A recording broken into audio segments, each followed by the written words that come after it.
ప్రభునామ స్తోత్రములండి. మీ అందరికీ నా వందనాలు. అందరూ బాగున్నారండి. ఈనాటి వాక్య ధ్యానంలోనికి వెళ్ళే ముందు ప్రార్థన చేసుకుని వాక్యాన్ని ప్రారంభించుకుందామండి. పరిశుద్ధమైన మా తండ్రి, మీ పాదములకు వందనం, స్తోత్రం నాయన. గొప్ప దేవుడు నాయన ప్రభా, ఉదయకాలం వేకునే మీ పాదాల చెంత చేరి మేము స్తుతించి ఆరాధించి మీ నామాన్ని మహింపరిచే కృపను అనుగ్రహించినందుకు వందనాలు చెల్లిస్తున్నాను నాయన. ఈ దినం మాకు ఆశీర్వాదకరంగా చేయండి. ఈ దినం ఈ వాక్యం ద్వారా మాతో మాట్లాడి మమ్మల్ని బలపరిచి వాడుకొనమని ప్రార్థిస్తున్నాం.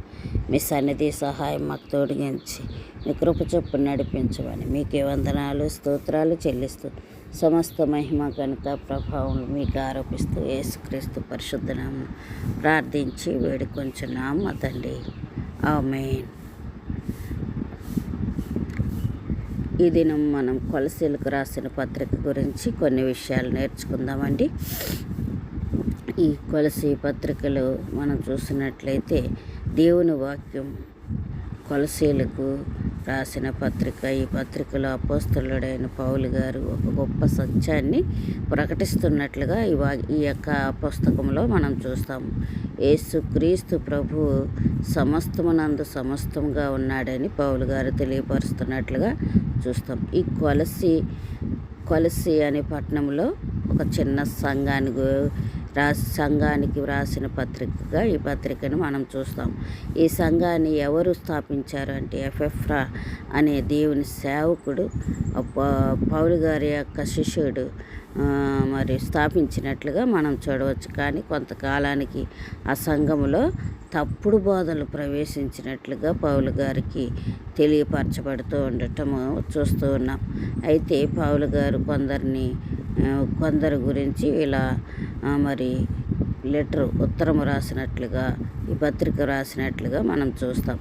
అయితే యేసుక్రీస్తు మాత్రమే సరిపోయిన వాడని రాస్తూ దేవదూతలను కూడా ఇక్కడ మనం చూస్తే సంఘములో కొందరు ఎలా చెప్తున్నారంటే యేసుక్రీస్తు మాత్రమే సరిపోడు అని చెప్పటం కొంతమంది ప్రారంభించినట్లుగా చూస్తాము. అయితే వారు ఏమంటారంటే దేవదూతలకు కూడా ఆరాధించాలి, యేసుక్రీస్తు మాత్రమే ఆరాధిస్తే కాదు, దేవదూతలను కూడా ఆరాధించాలి, అలాగే ధర్మశాస్త్ర నియమాలను కఠినంగా పాటించాలని, అంతేకాకుండా మానవ సాంప్రదాయాలను అనుసరించాలని ఇలాంటి బోధలు మరి ఈ యొక్క సంఘములో కొలసీ సంఘములో తప్పుడు బోధలు రావటం అనేది ప్రవేశించినప్పుడు పౌలు గారు రోమా ఖైదీగా ఉన్నప్పుడు మరి కొలసీ సంఘానికి ఆయన ఎంతో భారం కలిగి ఆత్మీయ భారంతో ఈ పత్రిక రాసినట్లుగా మనం చూస్తాము.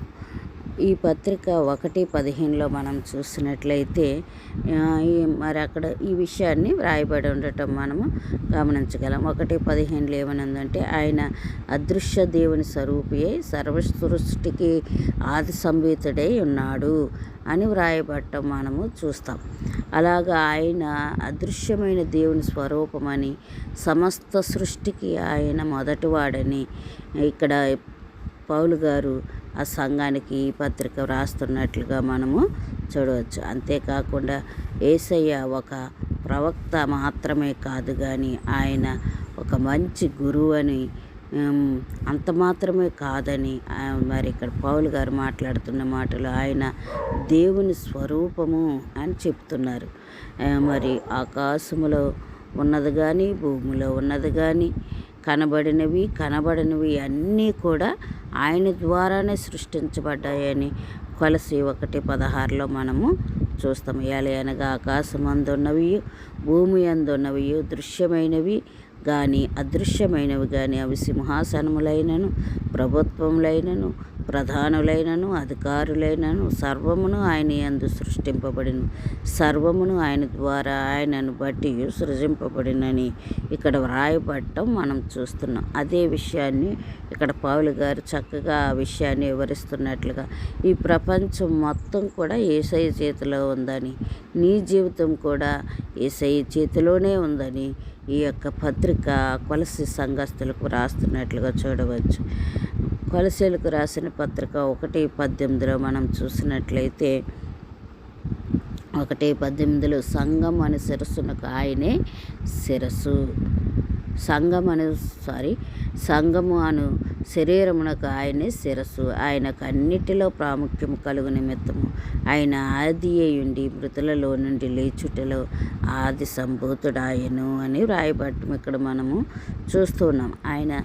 ఆయనే శరీరమైన సంఘమునకు శిరస్సు అని, సంఘము నడిపించేది మనుషులు కాదని, మరి శిరస్సు అయిన క్రీస్తే నడిపిస్తున్నారని, మనము కేవలం సేవకులు మాత్రమే అని, మనం కేవలం పనివాళ్ళం మాత్రమే అని, ఒక సంఘానికి ప్రభువైన యేసుక్రీస్తు వారే శిరస్సుగా ఉంటారని, మన జీవితంలో క్రీస్తుకు మొదటి స్థానం ఇవ్వాలని పౌలు గారు ఈ పత్రికలో వ్రాస్తున్నట్లుగా చూస్తూ ఉన్నాం. కొలసీలకు రాసిన పత్రిక 2 అధ్యాయంలో మనం చూసినట్లయితే 2:9-10 వచనాల్లో ఏలయనగా దేవత్వం యొక్క సర్వ పరిపూర్ణత శరీరముగా క్రీస్తునందు నివసించుచున్నది, మరియు ఆయన యందు మీరును సంపూర్ణులై ఉన్నారు. ఆయన సమస్త ప్రధానులకును అధికారులకును శిరస్సై ఉన్నాడు అని ఇక్కడ లేఖనము తెలియపరచబడుతోంది. దేవత్వము సంపూర్ణత అంతా కూడా ప్రభువైన యేసుక్రీస్తు వారిలో శరీర రూపముగా నివసించుచున్నదని ఇక్కడ పౌలు గారు మరి కొలస్సీ సంఘానికి చెప్తున్నారు. మీరు ఆయనలో సంపూర్ణులై ఉన్నారు కాబట్టి మీరు ఎలా ఉండాలి అనేది ఇక్కడ మనుషులు మనకు చెప్తారు, కానీ ఏది కూడా ఇది చేయాలి, అది చేయాలి, ఇంకా ఇది అవసరం అని వారు చెప్తారు, కానీ దేవుని వాక్యం చెప్తుంది ఏంటో వారు గ్రహించలేరు. అసలు క్రీస్తులోనే సంపూర్ణత ఉందని పౌలు గారు కొలస్సీ సంఘానికి వ్రాస్తూ ఉన్నారు. నీ హృదయం ఖాళీగా అనిపించింది అనుకోండి, క్రీస్తును దానిని నింపగలరు. కాబట్టే క్రీస్తుని కలిగి ఉండాలి. జీవితం సిరిగిపోయిందనుకోండి, ప్రభువైన క్రీస్తు వారే దానిని తిరిగి కట్టగలరని మనము గమనించగలిగిన వారంగా ఉండాలి.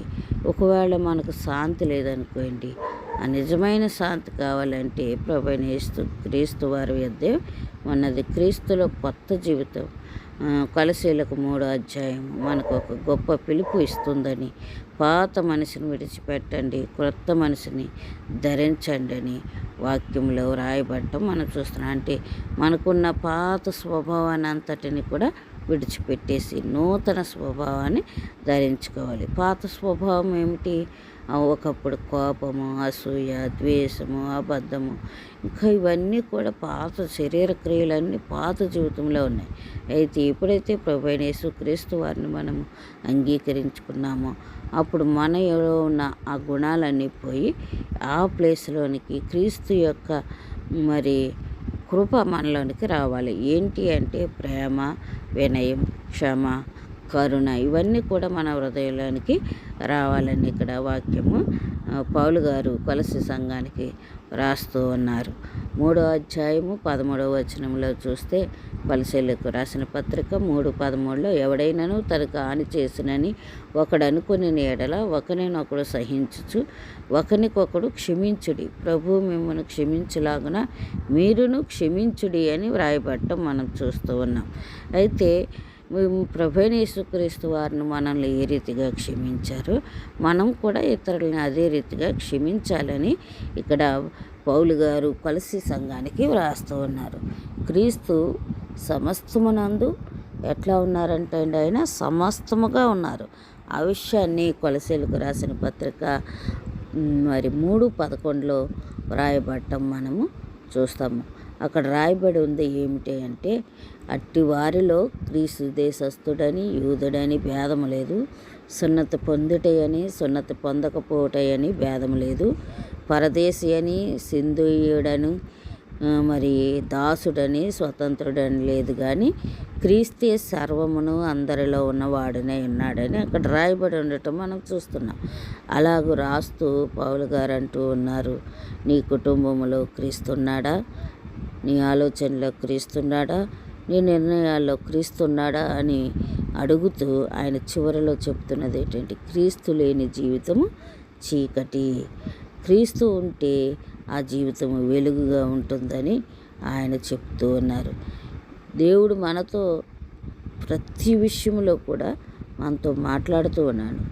క్రీస్తుని కేవలం ఆదివారం మాత్రమే గుర్తుపెట్టుకుని మరి ఆదివారం మందిరానికి వెళ్ళి ప్రార్థించేసి వచ్చేయటం కాదు, కానీ ప్రతిరోజు ఆయనతో నడుస్తూ మనము క్రీస్తే మా జీవితం అని, మా ఆశ ఆయనే అని, మా రక్షణకర్త ఆయనే అని మనం దేవుని మహిమపరిచే వారంగా ఉండాలి. ఇంట్లో కలహాలున్నా, జీవితంలో నిరాశ ఉన్నా, ప్రార్థనకు సమాధానం రాలేదని మరి ఏదైనా సమస్తానికి అధిపతి ఎవరంటే, ఏ పరిస్థితికైనా అధిపతి క్రీస్తే. ప్రభువుకు నీ జీవితాన్ని అప్పగించుకుంటే ఆయన మార్చగలడని ఇక్కడ రాయబడటం మనం చూస్తున్నాం. ఒక ఉదాహరణకు మనం చూసినట్లయితే లాజరు 4 రోజులుగా సమాధిలో ఉన్నప్పుడు అందరూ ఇది అయిపోయింది, ఇంకా లాజరు చనిపోయాడు అనుకున్నప్పుడు ప్రభువైన యేసుక్రీస్తు వారు సమాధి దగ్గరకు వచ్చి మాకు మాట అన్నట్లుగా అక్కడ మనము చూస్తాం. చనిపోయిన వాడు బయటికి రావటం, లాజరు బయటికి రానగానే చనిపోయిన లాజరు బయటికి వస్తాడు. యేసయ్య ఈరోజు నీ జీవితంతో కూడా మాట్లాడగలడు.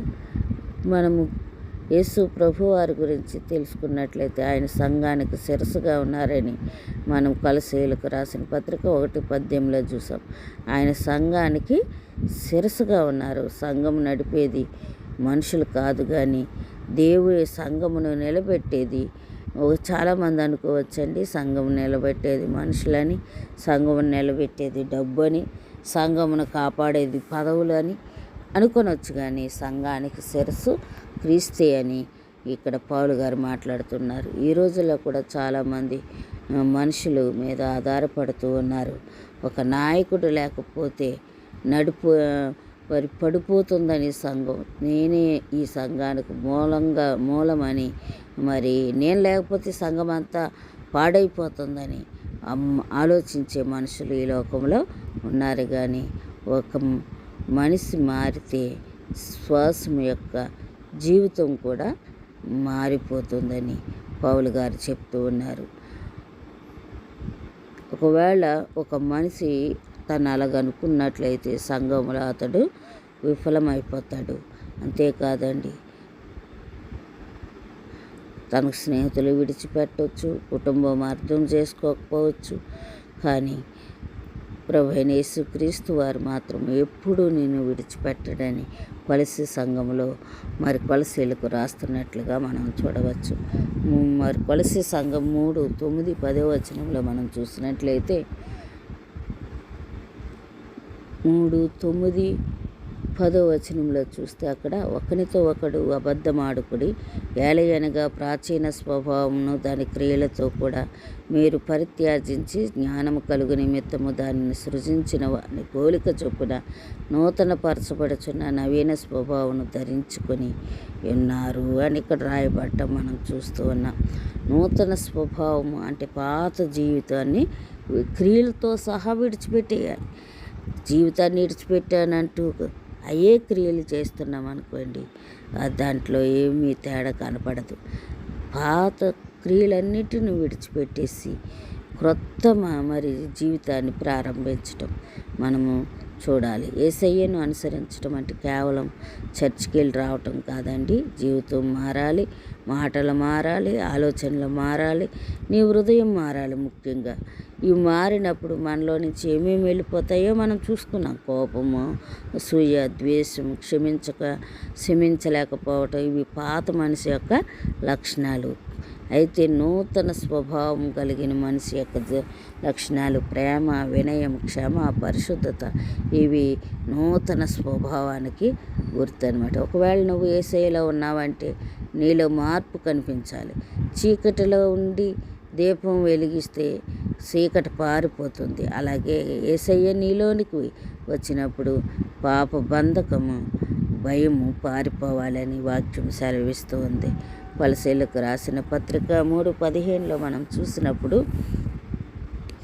3:15 రాయబడి ఉంటుంది కదండి. ఏమని మనం చూసినట్లయితే అక్కడ క్రీస్తు అనుగ్రహించు సమాధానం మీ హృదయములలో ఏలుచుండనీయుడి, ఇందుకొరకే మీరొక్క శరీరముగా పిలువబడితిరి, మరియు కృతజ్ఞులై ఉండుడి అని వ్రాయబడటం అక్కడ మనం చూస్తున్నాం. ప్రభువైన యేసుక్రీస్తు వారే సమాధానము మీ హృదయాలలో ఏలుచుండనీయుడి అని పౌలు గారు చక్కగా కొలస్సీ సంఘానికి రాస్తున్నారు. ఈ ప్రపంచం శాంతినిస్తుందని పోవచ్చేమో కానీ అది తాత్కాలికము. కానీ డబ్బు కూడా కొంత సౌకర్యం ఇస్తుందేమో కానీ అది కూడా శాంతిని మన హృదయంలోనికి తీసుకురాలేదు. ఒకవేళ మనకి నిద్ర లేకపోయినా, మన పరిస్థితి, మన మనసు విశ్రాంతి లేకపోయినా, ఏది అయినా డబ్బుతో కొంత కొనుక్కోవచ్చేమో కానీ పూర్తిగా మనం విశ్రాంతిని పొందాలంటే అది ప్రభువైన యేసుక్రీస్తు వారి వల్లే అని మనము ఈ వాక్యం ద్వారా గ్రహించవచ్చు. ఖైదులో ఉన్న పౌలు గారు ఈ పత్రిక రాస్తూ బయటకు స్వేచ్ఛ లేదు కానీ లోపల శాంతి ఉందని, మరి యేసయ్య మన హృదయంలో ఉంటే బయట చూసేవన్నీ కూడా స్వేచ్ఛగా శాంతి లేనట్టు కనపడవచ్చు కానీ హృదయంలో మాత్రం నెమ్మది సమాధానం ఉంటుందని. ఎందుకంటే యేసయ్య అతని హృదయంలో ఉన్నాడు కనుక అతని హృదయం కలతతో ఉండదని ఇక్కడ మనం చూస్తున్నాం. ఒకవేళ మరి నీ హృదయం ఈరోజు కలతతో ఉందేమో, భయంతో ఉందేమో, రేపు ఏమవుతుందో తెలియక కంగారు పడుతున్నావేమో. ప్రభువైన యేసుక్రీస్తు వారు చెప్తూ ఉన్నారు, భయపడకము, నేను నీకు తోడుగా ఉన్నానని. ఈ గొప్ప సత్యాన్ని కొలస్సీలకు పౌలు గారు రాసినట్లుగా చూస్తున్నాం. క్రీస్తు సమస్తానికి అధిపతి, క్రీస్తు సంపూర్ణుడు, మరి ప్రభువైన యేసుక్రీస్తు మనకు సరిపోయిన వాడని. నీ జీవితాన్ని ఆయనకు అప్పగించు, నీ భారాన్ని ఆయన పాదాల యొద్ద పెట్టు, నీ హృదయాన్ని ఆయన చేతుల్లో ఉంచు అని మరి పౌలు గారు కొలస్సీ సంఘానికి రాస్తూ ఉన్నారు. క్రీస్తు ఉన్న చోట ఏముండదండి, ఓటము ఉన్నదు. క్రీస్తు ఉన్న చోట చీకటి ఉండదు. ప్రభువైన యేసుక్రీస్తు ఉన్న చోట క్రొత్త జీవితము ప్రారంభమవుతుందని ఇక్కడ వాక్యం ద్వారా పౌలు గారు కొలస్సీ సంఘానికి మరి రాస్తూ ఉన్న ఈ పత్రికలు అనేక విషయాలు రాస్తూ నేటి దినాన్ని మనకు కూడా ఈ పత్రిక ద్వారా మాట్లాడుచు బలపరుస్తూ ఉన్నారు. కాబట్టి ఈ వాక్యానుసారమైన జీవితం మనకు అనుగ్రహించేటట్లు ప్రభువైన యేసుక్రీస్తు వారు మనల్ని దీవించునుగాక. ఆమేన్. ప్రార్థన చేసుకుందామండి. పరిశుద్ధమైన మా తండ్రి, మీ పాదములకు వందనమునైనా ఈ దినం మా జీవితం మీ చేతిలో పెట్టాలని, మాకు శిరస్సు మీరని, ప్రభు మా జీవితాన్ని మీరే నడిపిస్తారని, మాకు నెమ్మది సమాధానాన్ని ఇస్తారని మీ వాక్యం ద్వారా మాట్లాడినందుకు వందనాలు చెల్లిస్తూ యేసుక్రీస్తు పరిశుద్ధ నామమున ప్రార్థించి వేడుకొంచున్నాను మా తండ్రి. ఆమేన్.